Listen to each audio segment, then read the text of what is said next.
Hello friends, मेरा नाम है अमन आकाश और इस वीडियो में मैं आपके साथ एक ऐसी स्टॉक के बारे में एक रिव्यू करने वाला हूं जो कि बहुत ही पोटेंशियल ग्रोथ रखने वाली कंपनी है। ये भारत सरकार की उपक्रम है। इसमें गवर्नमेंट का 51% के आसपास का स्टेक है और ये one of the Navratna companies में से आती है। इसका नाम है भारत इलेक्ट्रॉनिक्स लिमिटेड। दोस्तों, इस कंपनी के लिए मैं एक्साइटेड इसलिए हूँ कि इस कंपनी में रिसेंटली एक न्यूज़ आया है। 10-11 अगस्त को राजनाथ सिंह, हमारे मिनिस्ट्री ऑफ डिफेंस मिनिस्टर जो हमारे हैं, उन्होंने एक अनाउंस किया है कि वो 101 डिफेंस प्रोडक्ट्स पे एम्बार्गो यानी कि इंपोर्ट बैन्स लगाने जा रहे हैं, जो कि 2020 से 2024 के आसपास में धीरे धीरे करके वो लगाते जाएंगे। किन मेन प्रोडक्ट्स पे वो इंपोर्ट बैन्स लगाए हैं तो वो है artillery guns, assault rifle, LCH, transport aircraft, radars, sonars. और आर्टिलरी गन्स हुआ, सोनार्स, रडार्स हुआ, ये सारी चीज़ें भारत इलेक्ट्रॉनिक्स लिमिटेड भी बनाती है। एक और डाटा अगर ये माने हम तो लास्ट 5 सालों में इन प्रोडक्ट्स को, यानी इन 101 प्रोडक्ट्स जिस पे इंपोर्ट बैन लगा है, उस पर इंडिया ने 3.5 ट्रिलियन रुपीज़ खर्च किया है इंपोर्ट करने के लिए। अब चूँकि अगर इंपोर्ट बैन लगता है तो इसका सीधा सीधा मतलब ये होता है कि ये 3.5 ट्रिलियन रुपीज़ जो है, ये इंडिया के जो 10-12 डिफेंस कंपनीज़ है उसी में से किन्हीं एक में से ऑर्डर प्लेस किया जाएगा। तो उसमें भारत इलेक्ट्रॉनिक्स लिमिटेड का वो बहुत अपर हैंड है, क्योंकि बहुत पुरानी कंपनी है, बहुत ज़्यादा कैपेसिटी है इनके पास, गवर्नमेंट की कंपनी है। तो सीक्रेसी अगर कोई मेंटेन करने वाली बात आई तो ऑर्डर इनको मिलने के चांसेस बहुत ज़्यादा रहते हैं। तो ये बेस्ट चीज़ है इस कंपनी के साथ। ये कंपनी डिफेंस इक्विपमेंट्स तो बनाती ही है, इसके साथ साथ ये इलेक्ट्रॉनिक्स प्रोडक्ट्स भी कुछ कुछ बनाती है, जैसे ट्रैफिक लाइट्स हुआ, इलेक्ट्रॉनिक वोटिंग मशीन हुआ। सेंसस में जब पॉपुलेशन काउंट करने के लिए जो लोग आते हैं तो उन लोग के पास एक लाइट टैबलेट होता है, वो टैबलेट या PC वो भी यही कंपनी बनाती है। तो इस कंपनी का बहुत ही वाइड रेंज ऑफ प्रोडक्ट है डिफेंस में और इलेक्ट्रॉनिक कंपोनेंट्स में। सिर्फ उतना ही नहीं, जिन प्रोडक्ट्स को ये बनाती है उसको ये रिपेयर एंड मेंटेनेंस भी करती है। तो एक बहुत 10-12% के आसपास का जो रेवेन्यू है इनका, वो रिपेयर एंड मेंटेनेंस से भी आता है। तो आइए दोस्तों, इस कंपनी का हम एक ऊपर से नीचे एक क्विक ओवरव्यू देखेंगे। तो सबसे पहले आप यहाँ पर देखिए, इस कंपनी का मार्केट कैप 26,000 करोड़ है आज के डेट में, जिस दिन मैं ये वीडियो रिकॉर्ड कर रहा हूँ 12 अगस्त को। इसका स्टॉक प्राइस 110 रुपये है। इसका 52 वीक हाई 122 रुपये है और 56 रुपये तक ये लो गया था। बुक वैल्यू 40 रुपये का है। पी इसका 16.42 है। अगर इसके इंडस्ट्री पी से बात करें तो इंडस्ट्री पी इसका 14 रुपीज़ के समथिंग है। तो उस हिसाब से ये थोड़ा ओवर वैल्यूड तो लगता है, बट जिस हिसाब के न्यूज़ है इसके साथ, जिस हिसाब का इसका पोटेंशियल ग्रोथ दिख रहा है, उस हिसाब से ये पी भी, मतलब वो इंडस्ट्री पी कोई बहुत ज़्यादा इम्पैक्ट करता हुआ नहीं दिख रहा है। फिर अगर आइए तो ROC इस कंपनी का 32% के साथ साथ रिटर्न ऑन इक्विटी 22% है। अब रिटर्न ऑन इक्विटी 22% से देख करके धोखा मत खा जाइएगा, क्योंकि ये 22% हो सकता है इस साल है। पिछले 5 सालों में इस कंपनी का अगर ट्रैक रिकॉर्ड देखें तो इस कंपनी ने नेगेटिव रिटर्न दिए हैं, 1% का नेगेटिव रिटर्न दिया है। बट फिर भी इस साल अगर बात करें फाइनेंशियल ईयर 1920 में, तो इसका रिटर्न ठीक ठाक रहा है, 20-22% इन्होंने रिटर्न दे दिया है। अब आते हैं इस कंपनी के साथ जो बुरा है वो क्या है। इसका कैश साइकिल 377 डेज़ का है। ये 377 डेज़ का कैश साइकिल का मतलब होता है कि जिस दिन आप रॉ मटेरियल्स ख़रीदते हैं अपने प्रोडक्ट्स को बनाने के लिए, और जिस समय आपको अल्टीमेटली वो प्रोडक्ट के बिकने के बाद जो आपको पैसा मिलता है, वो 377 दिन का, जो कि बहुत ज़्यादा है। अच्छी कंपनीज़ में तो कैश साइकिल नेगेटिव होता है बहुत बार, या 10, 20, 25, 30, 40, 50 होता है। मानते हैं कि ये बहुत बड़ी कंपोनेंट्स बनाती है, पर फिर भी 377 दिन बहुत ज़्यादा हो जाता है।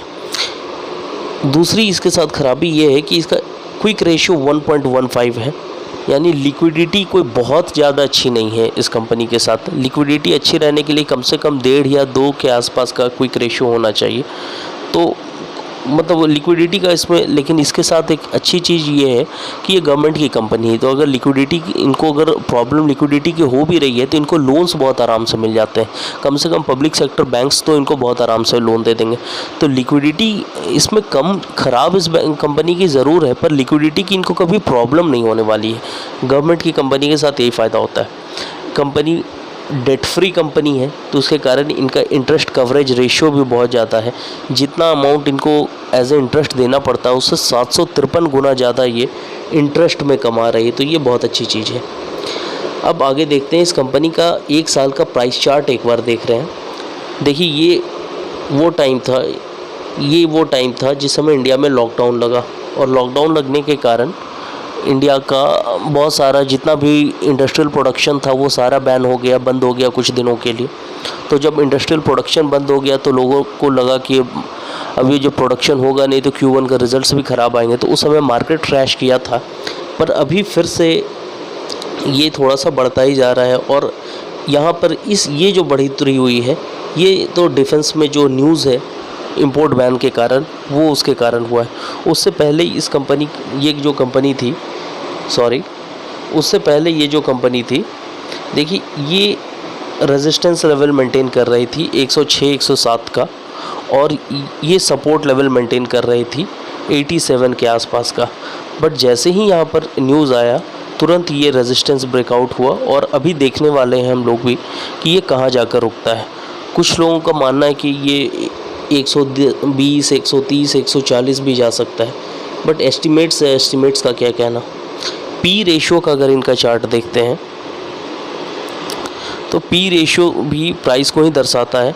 पहले 16 के आसपास का, 15-16 के आसपास का पी को ये एज अ रेजिस्टेंस ले रहा था, और रेजिस्टेंस यहाँ पर जैसे ब्रेकआउट हुआ न्यूज़ के कारण, तो अब देखते हैं कि ये 16 या 17 इनका पी रेशियो कहाँ पे जाता है।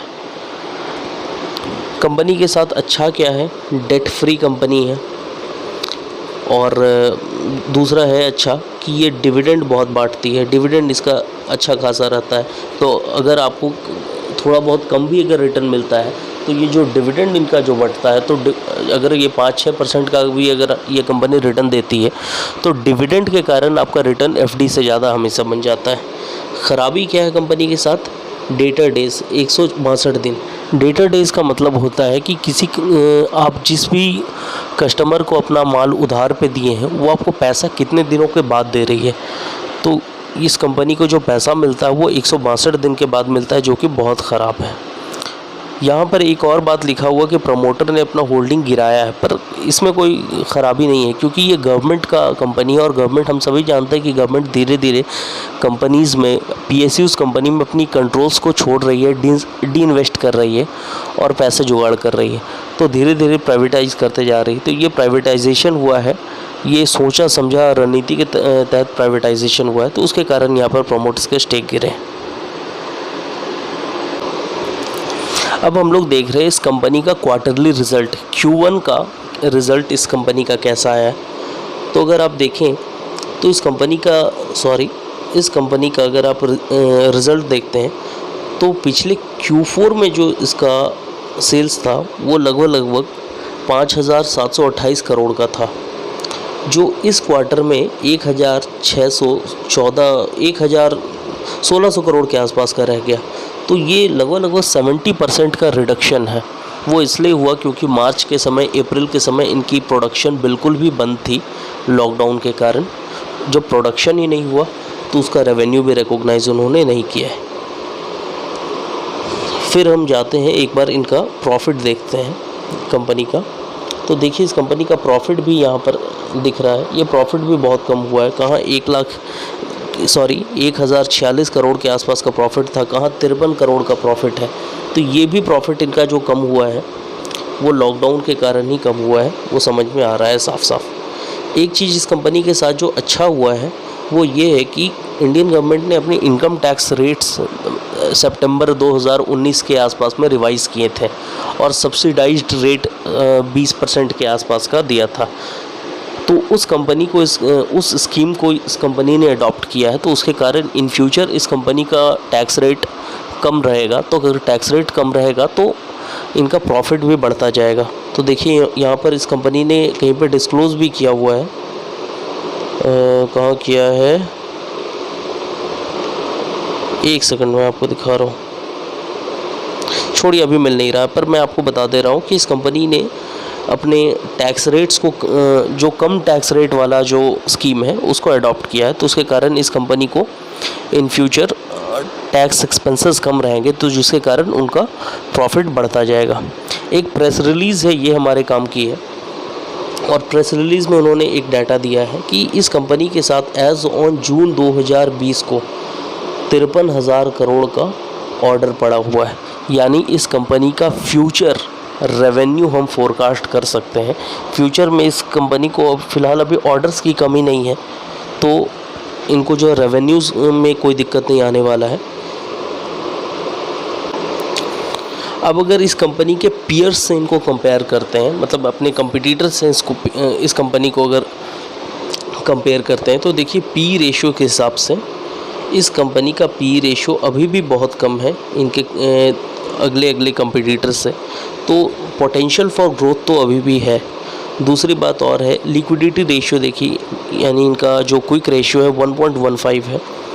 दूसरी इनके कंपटीटर्स जो हैं उनका भी कोई बहुत ज़्यादा अच्छा नहीं है, एक्सेप्ट हनीवेल ऑटो को छोड़ करके।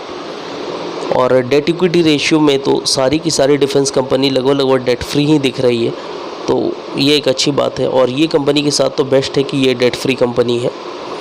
अगर हम इसका स्टैंड अलोन इस कंपनी का अगर हम प्रॉफिट एंड लॉस देखते हैं लास्ट के कुछ सालों का, तो देखिए इस साल में यानी कि फाइनेंशियल ईयर 20 में ये कंपनी का सेल्स थोड़ा सा बढ़ा ही है, घटा नहीं है, तो ये बेस्ट चीज़ हुई है इस कंपनी के साथ। और भले ही इनका लगभग 1 महीना या 15 दिन के आसपास का जो पीरियड था वो लॉकडाउन के कारण बीता हो, पर फिर भी इनका जो सेल्स बढ़ा है, तो ये एक अच्छी चीज़ है।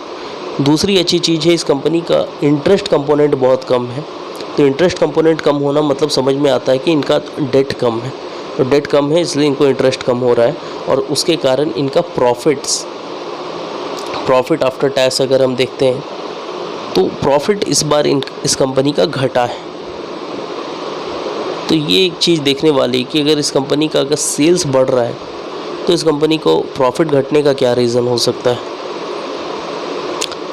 ऑफ कोर्स डेप्रिसिएशन थोड़ा सा बढ़ा है और खर्चे बढ़े, तो खर्चे बढ़ने के कारण देखिए इस कंपनी का यहाँ पर ऑपरेटिंग कॉस्ट बढ़ा है। सेल्स बढ़ा है, लेकिन सेल्स थोड़ा सा बढ़ा है, लेकिन कॉस्ट उसके कंपैरिजन में ज़्यादा बढ़ा है।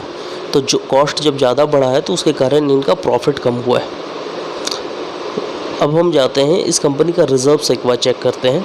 तो रिज़र्व्स में देखिए इस कंपनी का रिज़र्व्स रेगुलरली बढ़ता जा रहा है, जो कि एक अच्छी बात है रिज़र्व्स का कंपनी के में बढ़ना। और बोरोइंग्स इस कंपनी का ऑलमोस्ट यहाँ पे ज़ीरो है, जो कि उनको बता रही है कि ये डेट फ्री कंपनी, ये बहुत अच्छी बात है। नेट कैश फ्लो इनका यहाँ पर देखते हैं तो -16 है। तो ये नेगेटिव कैश फ्लो इनका कैसे आ रहा है? 2 कारणों से इनका नेगेटिव कैश फ्लोज आता है। एक तो इनका जो ऑर्डर्स का टाइम रहता है वो बहुत लंबा रहता है, तो आप ऑर्डर के लिए खर्च आज करते हैं पर आपको जो पेमेंट मिलता है वो बिट्स एंड पीसेस में मिलता है, धीरे धीरे करके मिलता है। फिर गवर्नमेंट का बहुत सारा ऑर्डर रहता है तो गवर्नमेंट बहुत बार पैसे लटका भी देती है, तो उसके कारण इनको कैश रियलाइजेशन थोड़ा देर से होता है। दूसरा, ये कंपनी डिविडेंड अच्छा खासा बांटती है, तो डिविडेंड के कारण इनको जो है इनका कैश फ्लोज नेगेटिव होता है।